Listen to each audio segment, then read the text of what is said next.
ಐತಿ. ಆ ಸಾಲ ತೀರ್ಸಕ್ಕಾಗದ ಆಸ್ತಿ ಪತ್ರ ಮೇಲೆ ಸಹಿ ಹಾಕಿದ್ದು ಕರೆ ಐತಿ. ಆ ನಿನ್ನ ಮಗ ನೀನು ಕಲ್ತು ಕಂಪ್ಲೇಂಟ್ ಕೊಟ್ರಂತಲ್ವ ತಂಗಿ, ಕಂಪ್ಲೇಂಟ್ ವಾಪಸ್ ತಗೊಂಬಲ್ವಾ ತಂಗಿ? ನೋಡಿ ಮುನಿಯಪ್ಪ, ನನ್ನ ಗಂಡ ನಿಮ್ಮ ಹತ್ರ ಸಾಲ ಮಾಡಿರ್ಬೋದು. ಸಾಲ ಎಷ್ಟೇ ಆಗಲಿ ಬಡ್ಡಿ ಸಮೇತವಾಗಿ ಸಾಲವನ್ನು ತೀರಿಸ್ತೀವಿ. ಅದ್ರ ಪ್ರತ್ಯೇಕವಾಗಿ ನಮ್ಮ ಆಸ್ತಿಗೆ ಏನಾದ್ರೂ ಕೈವಶ ಮಾಡಿಕೊಂಡು ಬಂದಿದ್ದೇ ನಿಜವಾದ್ರೆ ನಿಮ್ಮ ಪರಿಣಾಮ ನೆಟ್ಟಗಿರೋದಿಲ್ಲ.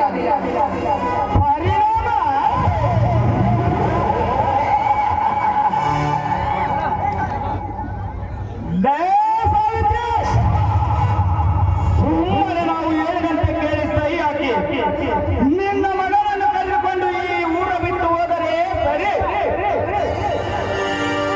ಇಲ್ಲ, ಅದನ್ನ ಬಿಟ್ಟು ಈ ದೇಶ ಹಾಕಿಕೊಂಡು ಕೋರ್ಟ್ ಕಚೇರಿ ಅಂತ ಹೋದರೆ ಈಗಾಗಲೇ ಗಂಡನನ್ನು ಕರೆದುಕೊಂಡು ಮುಂದೆ ಆಗಿದೆಯಾ? ಮುಂದೆ ಮಗನನ್ನು ಕರೆದುಕೊಂಡು ಅನಾಥ ಶವವಾಗಿ ಸತ್ತು ಹೋಗಬೇಡ.